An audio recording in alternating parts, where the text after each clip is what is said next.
You gotta really dig deep into it and have a lot of rosin on the bow.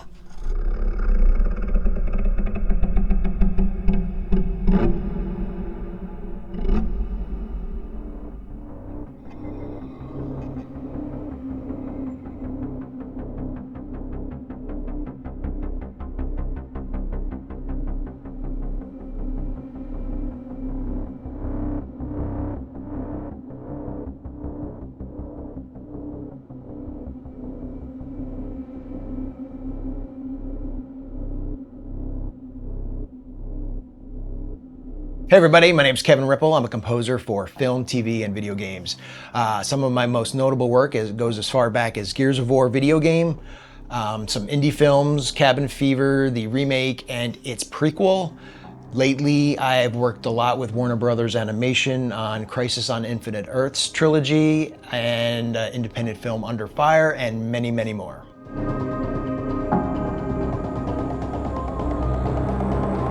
So when working on current scores with all the sample libraries that are out there today, I'm gonna have a lot of them, and I've noticed that these sample libraries come ready to use right out of the box. I mean, they sound great, but a lot of times in scores, when you're working on stuff, you have so many other elements in the score. You have orchestral elements, you have, whatever to go along with those samples that end up making the full piece. So you have to go in and you have to contour those samples to work in the mix. You have to EQ a lot of them. And a lot of times while doing that, you end up, it gives you the opportunity to mess with the samples, whether you EQ compression or reverb or delay. I mean, you end up adding your own little flair to it so they don't sound like they're the samples out of the box, because everybody has these samples and you want to sort of make them your own while writing your piece of music to have a unique sound. And on top of that, I like to, find instruments or utilities or anything in the studio, in and around the studio, to record either by hitting it, bowing it, or whatever, to create a new sound, a new element, a new organic element to add to the score, to have a more personal flavor and a more organic sounding element to the score.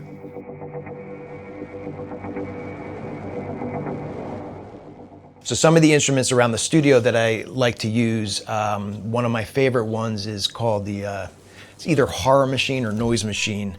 It's made by Bells. It's a box with wood on it, metal, part of a cymbal, and some springs, and you can tap it, hit it, bow it, and you create some really unique and a lot of times very horror-esque type of sounds. Another instrument I like to use is a violin, but not in the purpose of a violin. On the desk over there, I have it strapped to it like it's going to be operated on, and I do the same thing to the violin.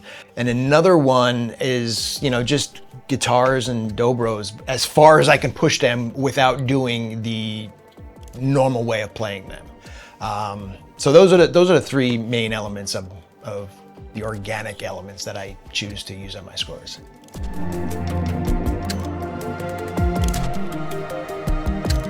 When I started working with Lorne Balfe a few years ago, it was the first time I worked with an A-list composer, helping them out.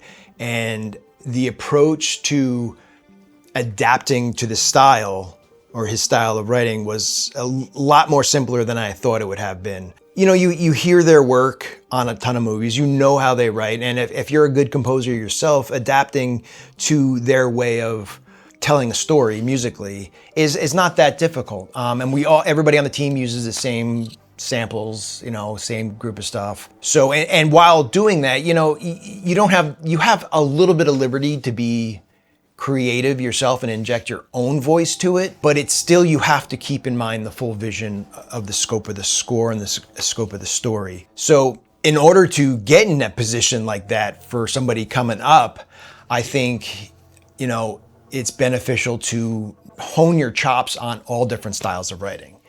Because that composer, that A-list composer, doesn't only, they're known for being a certain sound, but they also have the chops to do every other kind of style. So you'll be more beneficial to them if whatever project they take on, you'll be able to mold to that style as well. So for anybody out there that's looking to work for another composer and that be your path of choice, my advice is to be versatile in any style possible, because the composer you're going to end up working for doesn't have, I mean, they have a sound, but they don't have one style that they're good at. They usually can do all different styles, and to be most valuable to them is to know how to write in every possible style. Yeah.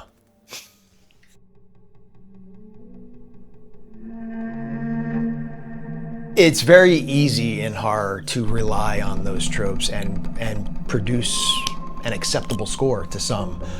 But then to me, that score doesn't have a voice of its own to lend to the film or the series or whatever. I think even though it's horror, you need to inject some sort of melody, some sort of movement. Yes, the usual string risers, string stabs, you know, your dissonant drones and all can affect somebody. I think they get to the primal aspect of it.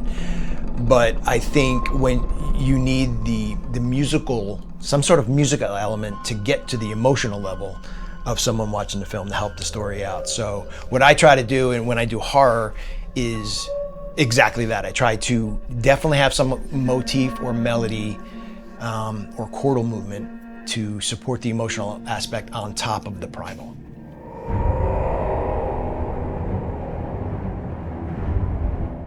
So for the animated stuff, the DC stuff and the high intense action, you always like to try to work in your thematic elements into those scenes. Sometimes it doesn't always work. Sometimes there's enough room to have a variant of the theme. So I wouldn't say hardly ever, but there's a lot of times where it's so much action that you cannot write the full overarching theme to a cue.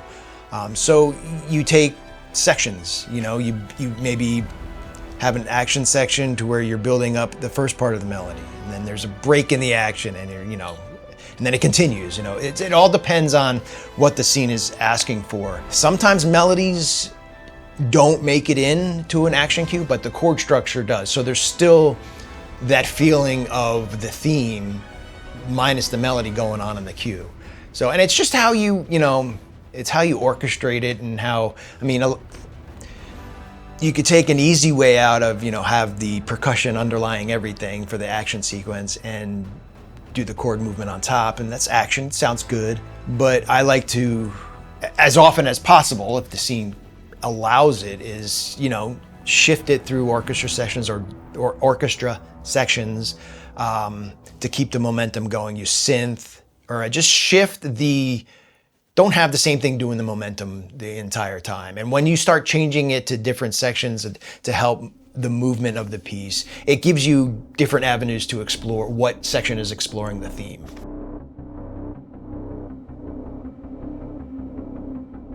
So for me, working on video games and then moving to films and back to games, and throughout the course of my career, games, they all both start the same way. Ideas, themes, and a sound approach to the palette that is needed. I like working in film specifically because you are supporting a linear story. Games, a lot of games aren't like that. There are a lot of story-based games where you are scoring certain elements in a linear way, meaning you're molding the score with the story. But a lot of times you have to write in a way to where either the music loops. You have to take a full piece of music and make sure that different elements in that one piece of music work on their own. Because a lot of times now music is interactive, so you have to be able to take a piece of music and have it cover a lot of the different dynamics without it, I don't want to get too technical here, but without it being dynamic as a listening experience. Like, it has to have the ability to be modular and be dynamic in the game. So that's a whole different approach to writing music than with film, because film, you just write the piece of music and you write the cue and it fits the scene, the dynamics are there, and that's the structure of the music. And then you have to worry about, the edits in the film, which come back to you up until the 11th hour, and you're always having to, contour the cue to the new edited scene. So you have to make musical adjustments and creative edits to make the cue still sound the same, but fit the new edit.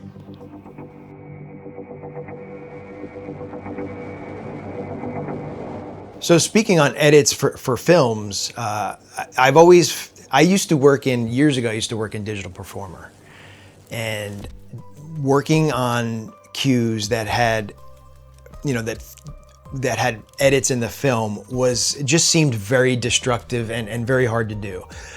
So this is me here tooting Cubase's horn, because for some reason it's just so much more fluid with Cubase when you get a new cut in. I don't know I don't know if it's because it handles, adding measures and deleting measures, or the ease of tempo changes.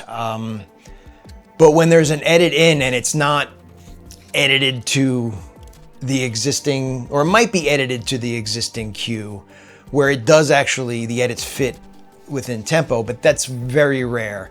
So when the edit comes in, what I like to do is, now Cubase has the ability to have 2 video tracks in it.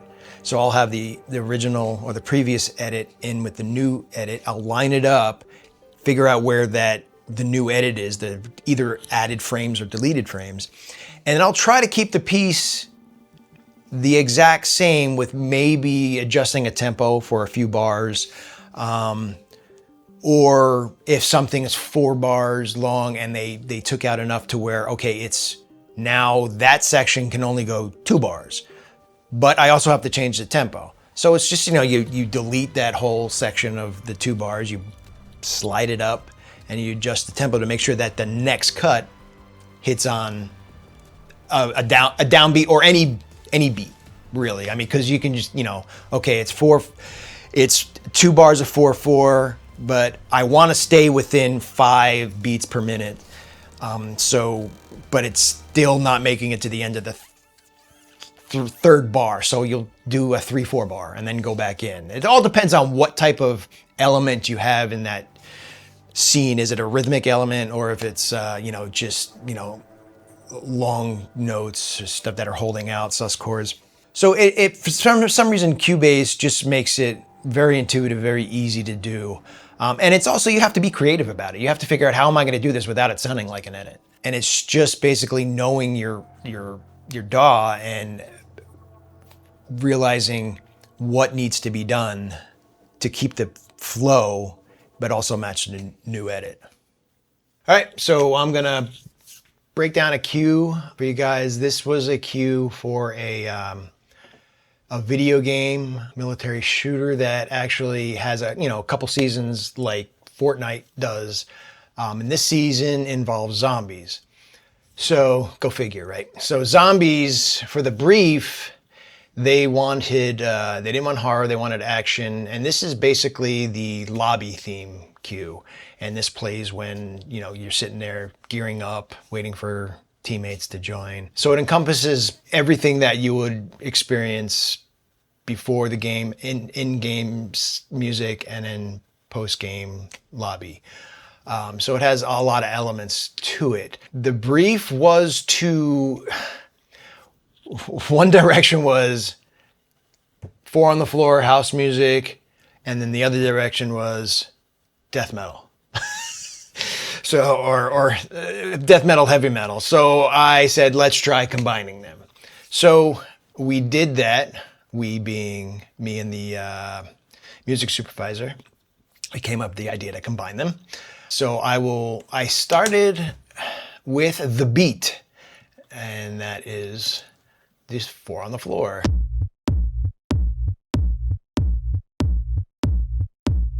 And it goes throughout. Then I added, I'm not going to go through every single step I did because that'll take forever. So it basically started with the rhythmic.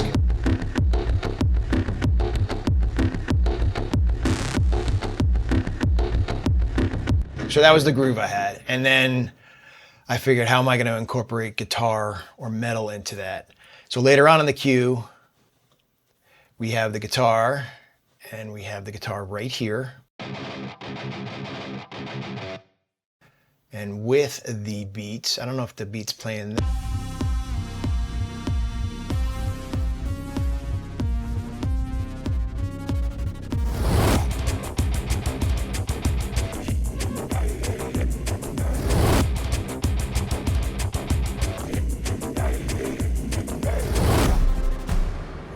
So that would be the metal aspect of it, those sections right there. Now, I happen to also have a couple SOUNDIRON libraries in this, and I used Sick for this cue. And the reason I chose Sick, because it had zombie-esque horde type of creature sounds. And I'll solo what I used first.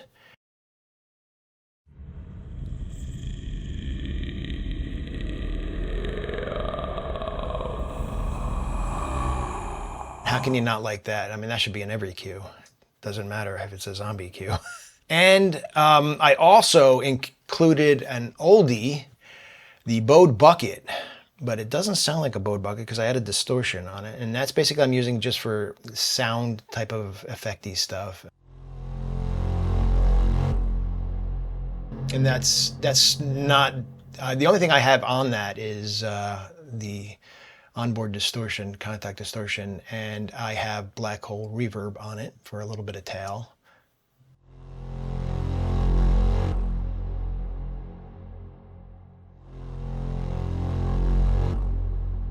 Okay, do you want to hear that in context? We'll start from the zombie sounds.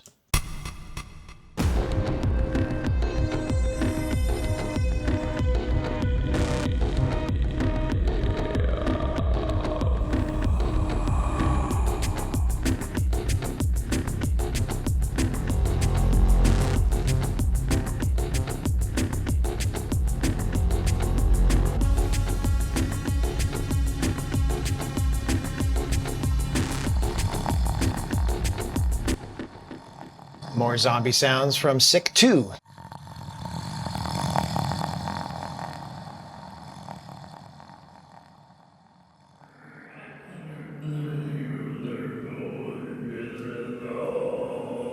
I like that one a lot because it's already in a place, like sonically, like it sounds like it's down a hallway. Well, it sounds like it's in a bunker. They're called bunker zombies. That explains a lot. And then, you know, it sort of just builds up throughout the piece.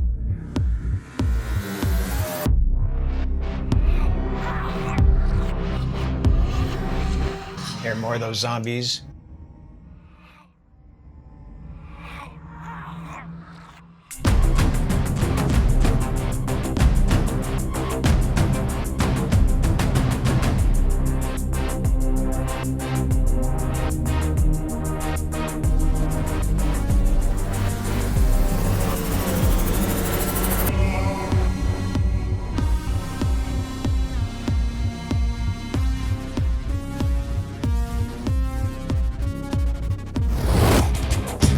And I needed more specific type of grunts, so I brought out my microphone and I did a little me.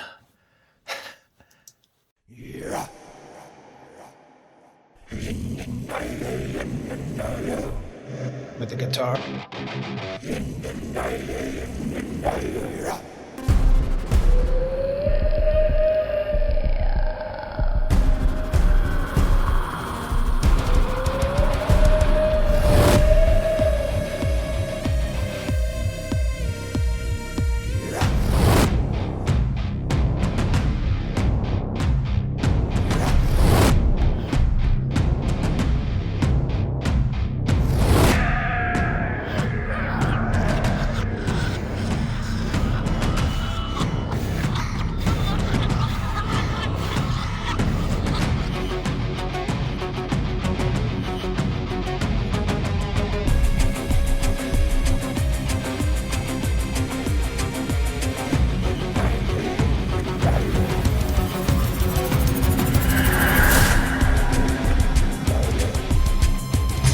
You can't have anything metal without your bass drum following along with the guitar.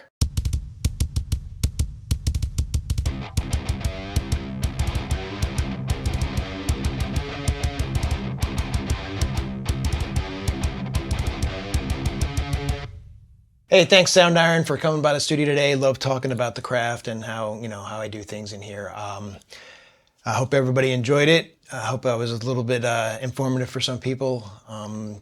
Thanks. And while you're at it, check out our podcast, my podcast and Chris Velasco's podcast, Q&A. That's C-U-E&A on YouTube. Thanks.